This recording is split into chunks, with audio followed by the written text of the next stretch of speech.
আপনি যে রাত দিন ভরে কষ্ট করে ভিডিও তৈরি করছেন, আপনি কি কখনো ভেবেছেন আপনার ভিডিওতে কোনো কপিরাইট বা ক্লেম আসছে কিনা?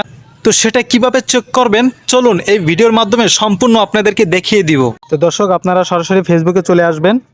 ফেসবুকে আসার পর আপনারা এই যে থ্রি ডট লাইন আছে, এখানে ক্লিক করবেন। আসার পরে দেখুন নিচে স্ক্রল ডাউন করে আপনার হেল্প অ্যান্ড সাপোর্ট নামে একটা অপশন পাবেন, এখানে ক্লিক করবেন।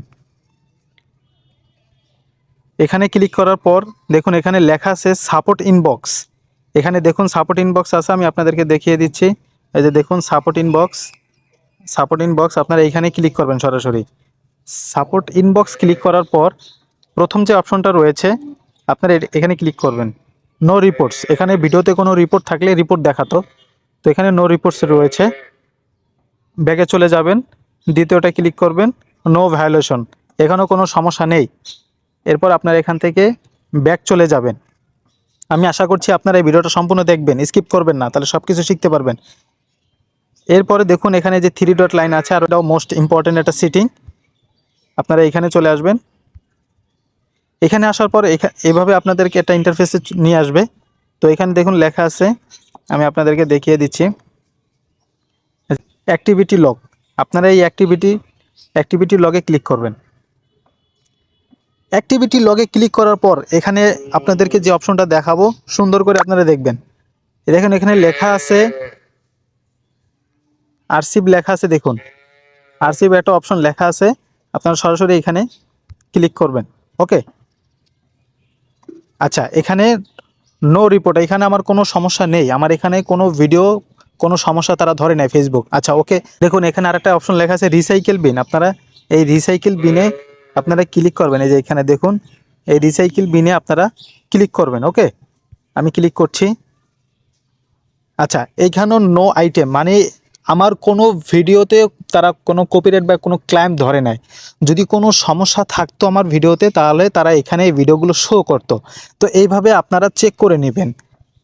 এরপর আরেকটা সিটিং যেটা রয়েছে, সবচেয়ে বেস্ট একটা সিটিং, এই সিটিংটা আপনাদের শিখতে হবে।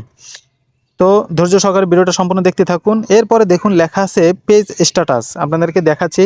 আপনারা এই যে পেজ স্ট্যাটাস নামে একটা অপশন রয়েছে, আপনারা এইখানে ক্লিক করে নেবেন। এবার দেখুন আমার এখানে কিন্তু সবুজ টিক চিহ্ন রয়েছে, আপনারা দেখতে পাচ্ছেন এখানে কিন্তু সবুজ টিক চিহ্ন রয়েছে, কোনো সমস্যা নেই। দেখুন এই যে রিকমেন্ডেশন অ্যাক্টিভ, মনিটাইজেশন অ্যাক্টিভও রয়েছে। এরপর স্ক্রল ডাউন করে আপনারা রিকমেন্ডেশন যদি আমি ক্লিক করি, কি দেখাচ্ছে দেখুন এখানে রিকমেন্ডেবল দেখাচ্ছে। যদি আমার ভিডিওতে কোনো ক্লাইম বা কোনো ইস্যু থাকতো, নট রিকমেন্ডেবল দেখাইতো এখানে। তো এখানে আমার ভিডিওতে কোনো ইস্যু নাই, আমার ভিডিওতে কোনো তারা কোনো প্রবলেম ধরে নাই, যে কারণে আমার এখানে রিকমেন্ডেবল আছে। তা রিকমেন্ডেবল অর্থ সুপারিশ করা। ওকে, তো আপনারা আমি যেভাবে দেখিয়েছি আপনারা এই সিটিংগুলো যদি চেক করেন, প্রতি সপ্তাহে 2 দিন করে আপনারা চেক করবেন। যদি চেক করেন তাহলে আপনার পেজটা এবং আইডিটা ভালো থাকবে। প্রতি সপ্তাহে আপনারা 2 বার করে চেক করে নেবেন। কারণ ভাই আপনি এত রাত দিন পরিশ্রম করছেন, ভিডিও তৈরি করছেন, যদি আপনার ভিডিওতে কপিরাইট বা ক্লাইম বা কোনো ইস্যু ধরিয়ে দেয়, তাহলে তো ভাই আপনি মনিটাইজ পাবেন না। তো যদি ভালো লেগে থাকে আমার এই চ্যানেলটি সাবস্ক্রাইব করে বেল আইকনটি বাজিয়ে পাশে থাকবেন। পরবর্তী ভিডিও নিয়ে আবার দেখা হবে, ততক্ষণ পর্যন্ত ভালো থাকবেন, সুস্থ থাকবেন। আল্লাহ হাফেজ।